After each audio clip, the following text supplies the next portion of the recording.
recap and did great today.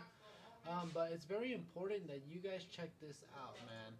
So when I first entered that Spotify call that I last touched on, spoke about it. Spotify now, look at where it's trading, 556. I was entering here was my entry. Look at how much in drawdown I've allowed.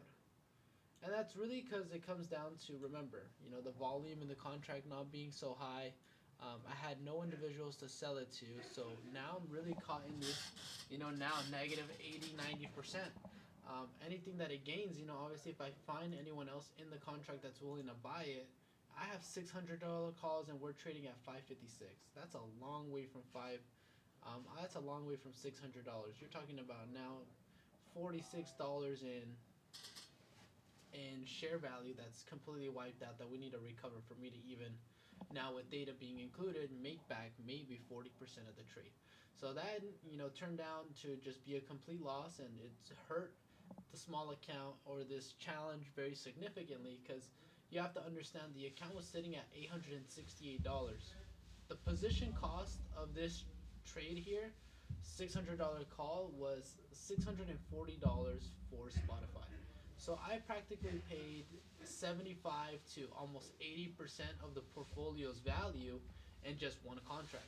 So it's important you guys understand here, minimizing risk is one thing, but also understanding your position sizing and how much of your portfolio are you risking to make X amount reward. So usually, the reason that I was doing this to kind of just be transparent and, real with you guys. At the end of the day, in trading and trying to move, grow your money using the charts, you have to be realistic with what you're expecting from the market. So if you're gonna wake up at 6:30 in the morning, right, and you're gonna be okay with 10% return on $100, and you're okay with $10, even 20, 30, 40, 50%. Now you're making $50. If you're happy and okay with that, that's going to be your goal. So everyone has different expectations.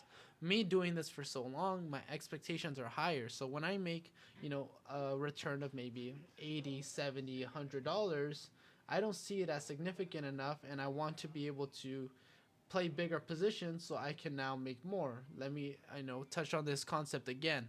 The capital, the size of the investment is going to be the return of what you make. So we invest $1,000 and we make 20%.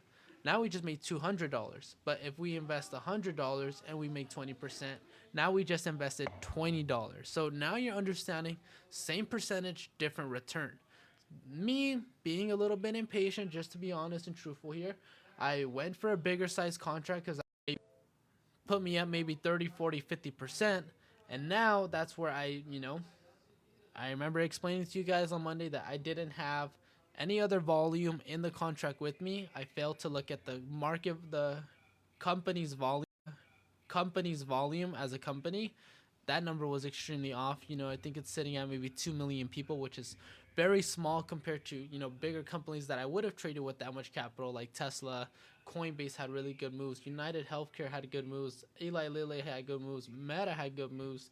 All different opportunities that I would have taken that would have had more volatility, more volume for me to be able to trade with.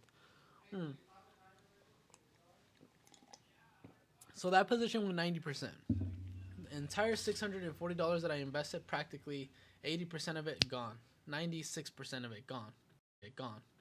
So now you guys have to understand DTE SPY ever. A lot of my buddies make great money with it. There's a lot of opportunity in it. But zero DTE, I don't know. I just never been about it. I never had that risk. I never had that tolerance. I never, it's you get it wrong, you're done. We look at how SPY moved today. One of my buddies was in puts. He was shorting SPY, and let's go ahead and look at how SPY performed today. Look at this. He was in puts. He was just getting tortured today, man. They fried him. Let me go ahead and fix this chart here. So this is the 15-minute. I'm going to go to the 1 minute just to give you guys a more detailed explanation of everything. So now we get the picture. When we were here, he entered puts on this break of support. Just highlight support. This break of support here, he entered puts with the intention to profit all the way down to either here, this previous support, or anywhere near market open for a correction downward. It did not happen for him.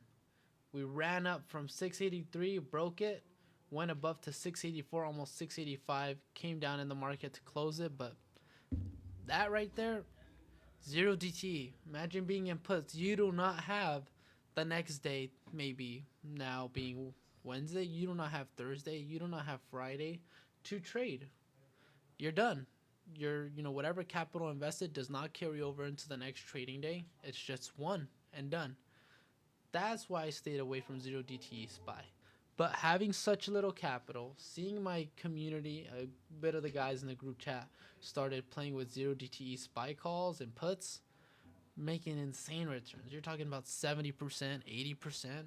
Dude, get like what, 342% on like a move from here to here or here to here, or something in like rapid succession, like calls from here to here. Dude, those things pay out 200%. And I'm just like, man, like I have $188. What's the game plan? Like I need to do something. Now I'm like, well, we're gonna have to just, worst case scenario, come back with another 500 and try to do this again, And my main goal is to not fail here, because I want to do it for the audience, for you guys, to show you guys that you can get it right with $500. But obviously, I had a real slip in my risk management. Really shit quality trade. Excuse my language there, but that's how I would explain it. The quality of that trade was horrible. Nothing that I honestly would have taken if I was more conscious. But I think those are the consequences. Coming off the market early, sluggish, just expecting.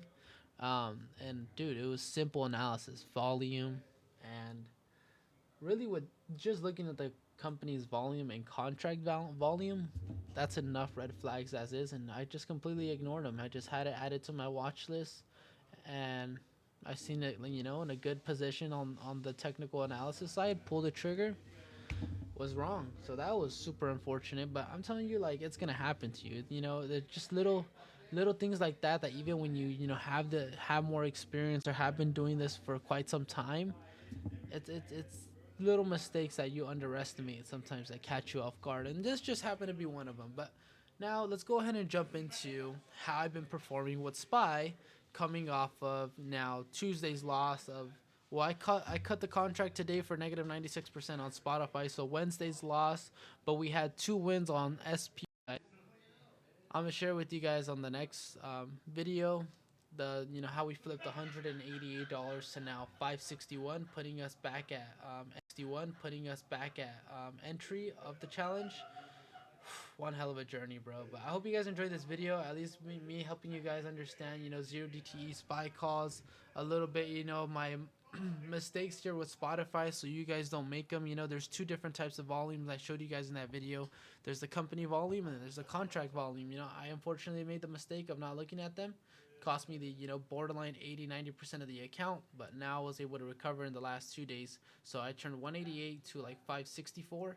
I'm gonna share those with you guys on recap for 12.2 and 12.3. But I hope you guys enjoyed today's video. Love to see you guys, man, seeing the content and following more on the Instagram account. Go ahead and leave a like and subscribe, and I'll see you guys all in the next video. Jerry Trades, SoCal Trading Group, over and out.